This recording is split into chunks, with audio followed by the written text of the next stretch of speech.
కొత్తపల్లె గ్రామ పంచాయతీలోని కానపల్లె గ్రామస్తులందరికీ కూడా హృదయపూర్వక నమస్కారాలు. ఈరోజు రుద్దుటూరు మండలం ఈ కొత్తపల్లె గ్రామ పంచాయతీలో కానపల్లెలో ఈరోజు ఇక్కడ ప్రెస్ మీట్ పెట్టడం జరుగుతూ ఉంది. ఈ ప్రెస్ మీట్ యొక్క ముఖ్య ఉద్దేశం ఏమంటే, నిన్నటి దినం కొత్తపల్లె గ్రామ పంచాయతీ సర్పంచ్ కానపల్లె ఉండూరు సొంత గ్రామస్తుడు నిన్న శివచంద్రారెడ్డి అన్న గారు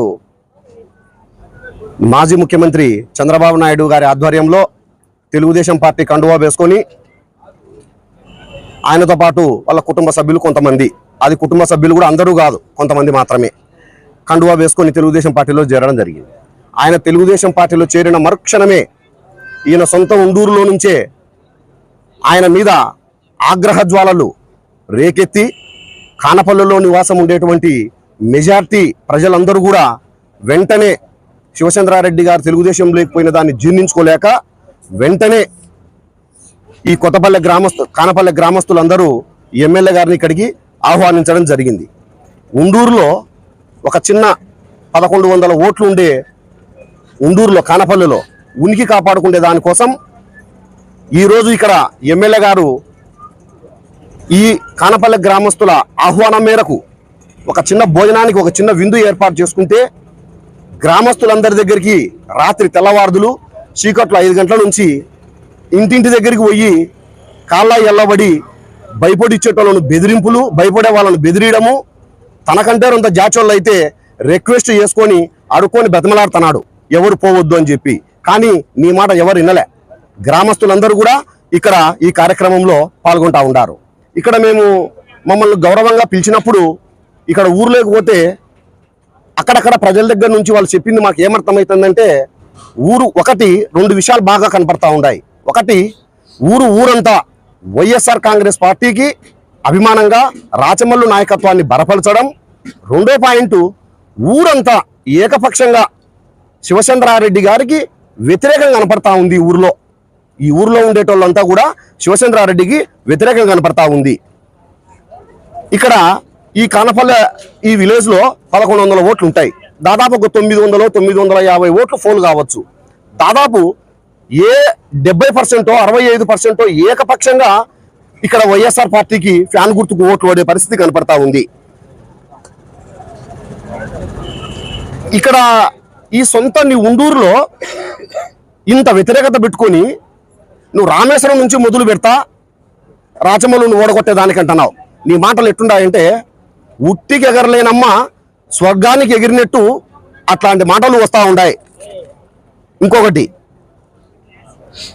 ఇక్కడ ఈ చిన్న ఊర్లో ఈ ఉండూరు గ్రామస్తులందరికీ నానాగా మాయమాటలు చెప్పి నువ్వు సర్పంచ్ అయ్యి నీ అవసరాలు తీర్చుకొని నువ్వు అభివృద్ధి అయినావే తప్ప ఈ ఊర్లో ఏ పేద కుటుంబానికి నువ్వు ఏ అభివృద్ధి చేయలే, గ్రామం అభివృద్ధి చేయలే.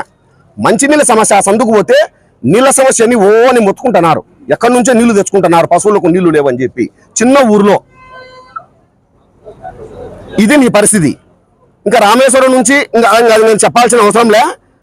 ఉనికి కోసం చిన్న ఈ ఊర్లో ఉండూరులో ఉనికి కోసం ఇన్ని తిప్పలు పడే వ్యక్తివి పొద్దుటూరు రాజకీయాలు శాసించగలుగుతావా? పొద్దుటూరు అంత రాజకీయాలు నియోజకవర్గం అంతా చేయగలుగుతావా? శివచంద్రనే వైఎస్ కుటుంబం శివచంద్ర అని చెప్తున్నాడు. కండువా వేసుకునే మరుక్షణానికి డ్యాన్స్ వేస్తున్నారు. ఇదేనా వైఎస్ కుటుంబం మీద మీకు ఎంత ప్రేమ ఉండేది? అంటే నీకు ప్రేమ వైఎస్ కుటుంబం మీద కాదు, నీకు డబ్బు మీద ప్రేమ. ఈ 2.5 కోటి డబ్బు వచ్చేటప్పటికి డబ్బును చూసి నీకు తెలుగుదేశం మీద ప్రేమ పుట్టింది. నిజంగా వైఎస్ కుటుంబం మీద ప్రేమ అంటే కండువా వేసుకునే 2 నిమిషాలకే డ్యాన్సులు చిందులు వేస్తున్నావంటే నీకు వైఎస్ గుండె దించితే వైఎస్, నాకు వైఎస్ కుటుంబం ప్రేమ, అవన్నీ బూటకపు మాటలే. వైఎస్ఆర్ పార్టీలో నువ్వు మంచి పదవి అనుభవించి బ్రహ్మాండంగా డబ్బులు సంపాదించుకొని కండువా వేసుకునే మళ్ళా అవతల పక్క నువ్వు కొనుగోలు చేసుకునే డబ్బులతో 2 నిమిషాలకే డ్యాన్సులు చిందులతో అది నీకు వైఎస్ కుటుంబం మీద ఉండే ప్రేమ. నీకు అది ఒకసారి గమనించాలా. ఈ కానపల్లె నుంచే వైఎస్ఆర్ కాంగ్రెస్ పార్టీ సత్తా ఏందో చూపిస్తాం. జూన్ 4వ తేదీ ఈ ఫలితాలు వచ్చిన తర్వాత తెలుస్తుంది. మా పెద్దవాళ్ళ కాలం నుండి మేమంతా శివసేనారెడ్డి వర్గంలోనే కొనసాగినాము. ఇప్పుడు ఆయన టీడీపీ లేకపోవడం అనేది మాకు ఇష్టం లేకపోవడం వల్ల వైఎస్ఆర్ పార్టీ మీద ఉండే అభిమానంతో మేము ఇట్లే కొనసాగాలనుకున్నాము. ఇప్పుడు ప్రజెంట్ అయితే మేము వైఎస్ఆర్ పార్టీకే మద్దతు ఇస్తాము, ఆ పార్టీలోనే కొనసాగుతాం. ఆల్రెడీ మమ్మల్ని అడిగినాడు, చెప్పేసాం మేము మాకు టీడీపీ అంటే ఇష్టం లేదని. రెండోది, మా ఊరికి నంద్యాల వరదారెడ్డి ఎమ్మెల్యేగా ఉన్నప్పుడు చాలా అన్యాయం చేశాడు, బస్సులు ఊర్లోకి రానికుండా. అది కూడా మా ఊరి ప్రజలు ఇప్పటికి కూడా మర్చిపోలేరు. 200 మంది ఏకంగా ధర్నా చేసి రోడ్లు ఎక్కితే 2 బస్సు ఓనర్లకు సపోర్ట్ చేశాడే తప్ప ఊరి ప్రజలకైతే సపోర్ట్ చేయలే, ఊరిని దృష్టిలో పెట్టుకోలే. అదే కాకుండా లేడీస్ పోయి అడిగితే లేడీస్ మీద కూడా కేసులు పెట్టించాడు. అది యూతుడికి మా ఊరి వాళ్ళు మర్చిపోలేదు, ఎప్పటికీ మర్చిపోరు. ఆయన ఒకవేళ ఈ ఊరికి ప్రచారానికి వచ్చాయని దాన్ని ప్రశ్నించడానికి అందరు సిద్ధంగా ఉన్నారు. 2 బస్సు ఓనర్లు ముఖ్యమా, 200 మంది లేడీస్ వస్తే వీళ్ళు ముఖ్యమా అని ప్రశ్నించాలని అన్నారు.